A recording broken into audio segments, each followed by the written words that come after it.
Assalamualaikum warahmatullahi wabarakatuh. Perkenalkan, nama saya Nadia Ratna Indriani dan teman saya Nadia Dwi Safitri.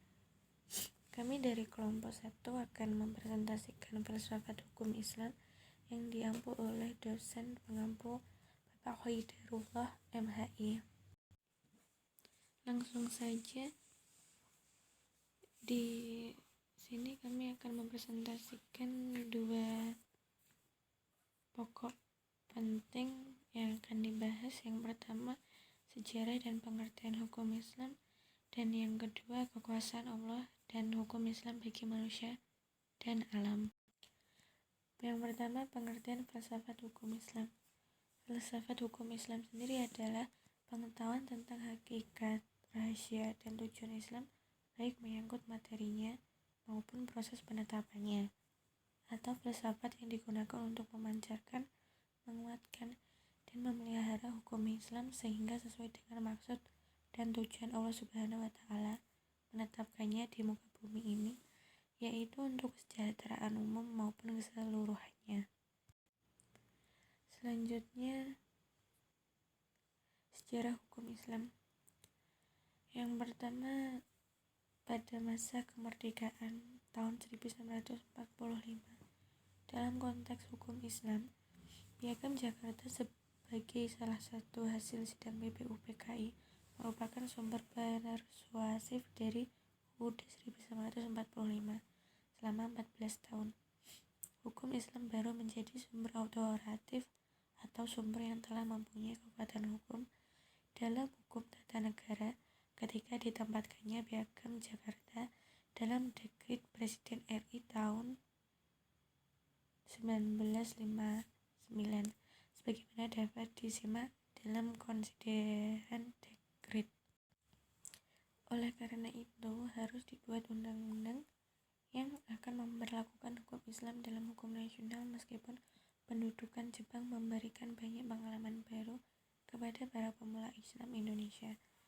Namun, pada akhirnya seiring dengan semakin lemahnya langkah strategi Jepang memenangkan perang yang kemudian membuat mereka membuka lebar jalan untuk kemerdekaan Indonesia, Jepang mulai mengubah arah kebijakannya.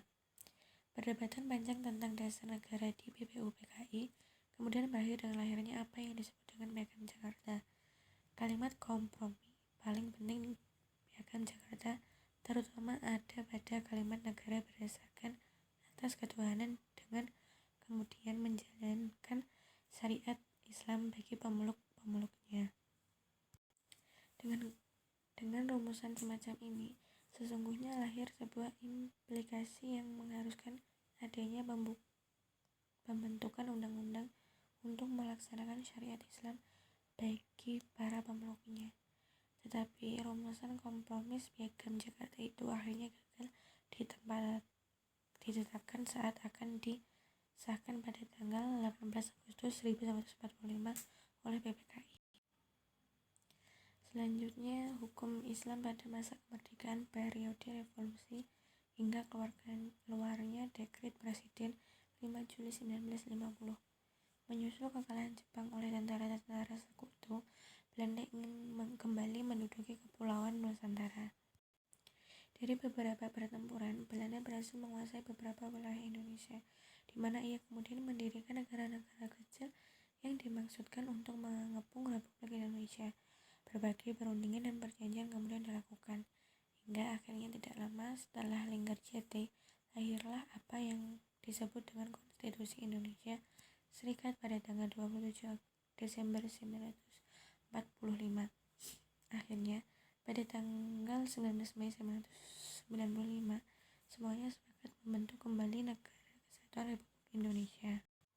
Berdasarkan Proklamasi 1945, dan dengan demikian Konstitusi RIS dinyatakan tidak berlaku, digantikan dengan Undang-Undang Dasar sementara 1950.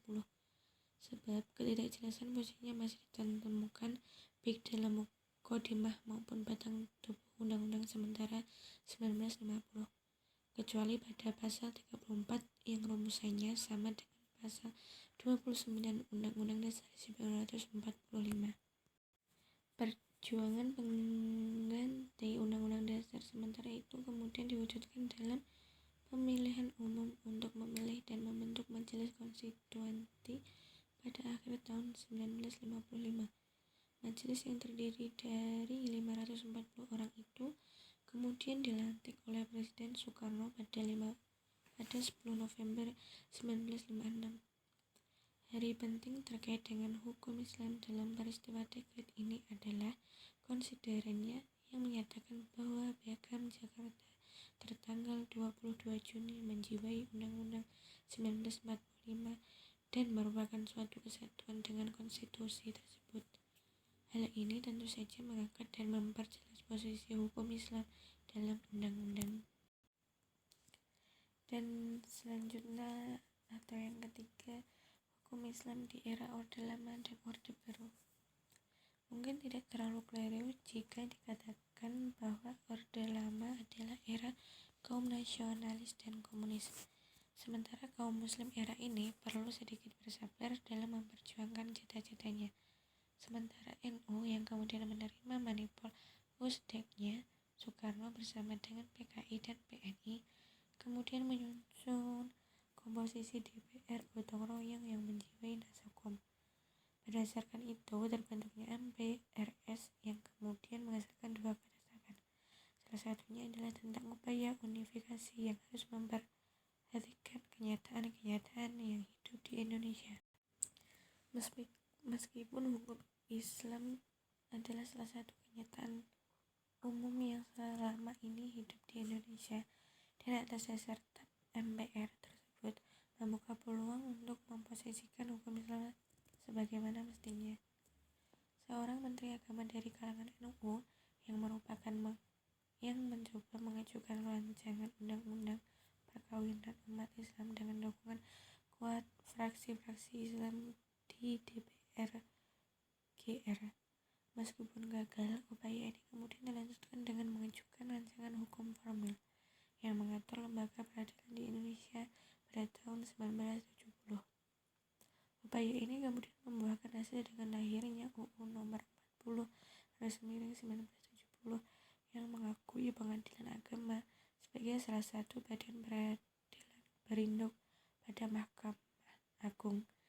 Dengan undang-undang ini, dengan sendirinya hukum Islam telah berlaku secara langsung sebagai hukum yang berdiri sendiri. Penegasan terhadap berlakunya hukum Islam semakin jelas ketika Undang-Undang Nomor 14 Tahun 1989 tentang peradilan agama ditetapkan. Soekarno sebagai presiden menerima hasil kompilasi itu dan menginstruksikan penyebarluaskan kepada Menteri Agama. Selanjutnya atau yang terakhir, hukum Islam di era reformasi dan sekarang. Setelah lancarnya pemerintahan Soeharto, gemuruh demokrasi dan kebebasan makin meningkatkan di seluruh pelosok Indonesia. Setelah melalui perjalanan yang panjang, di era ini setidaknya hukum Islam mulai menempati posisinya secara perlahan tapi pasti.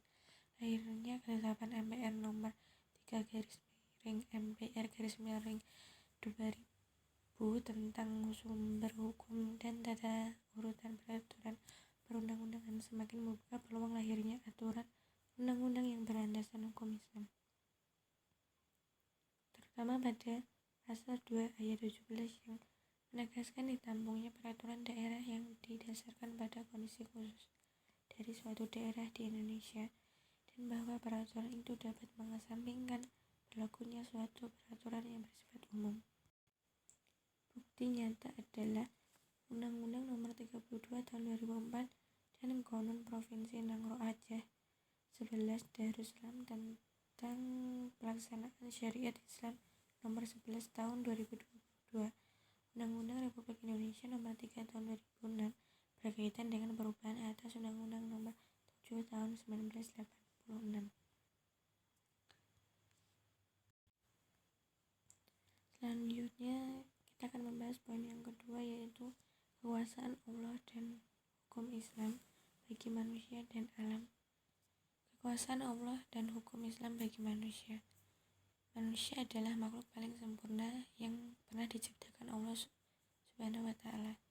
Kesempurnaan yang dimiliki manusia merupakan suatu konsekuensi fungsi dan tugas mereka sebagai khalifah di muka bumi ini. Al-Quran menerangkan bahwa manusia berasal dari tanah. Manusia juga dipandang sebagai makhluk hidup yang paling tinggi derajatnya dibandingkan makhluk Allah Subhanahu wa Ta'ala yang lainnya.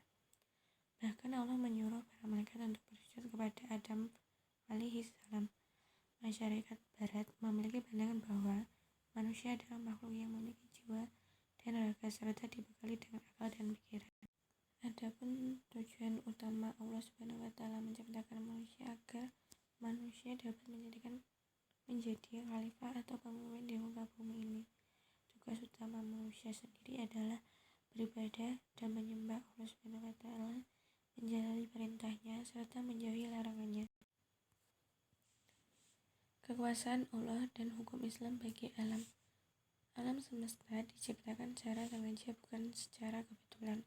Alam semesta tidak bersifat abadi, tapi tercipta dalam waktu dengan sebuah titik awal.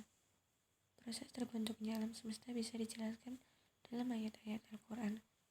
Mengenai menciptakan alam semesta, Al-Quran telah menyebutkan secara gamblang mengenai hal tersebut, dan dapat dipahami bahwa proses penciptaan alam semesta menurut Al-Quran adalah secara bertahap.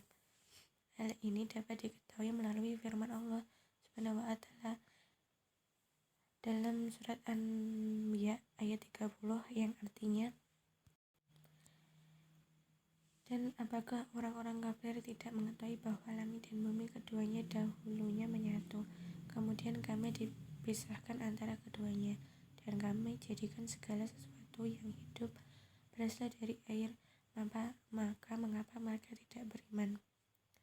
Penciptaan alam semesta juga berarti mengikuti proses yang telah ditentukan Allah Subhanahu wa Ta'ala, yaitu selama 6 masa sesuai dengan surat Al-A'raf ayat 54 yang artinya, sungguh Tuhanmu adalah Allah yang menciptakan langit dan bumi dalam 6 masa, lalu Dia bersemayam di atas arsy.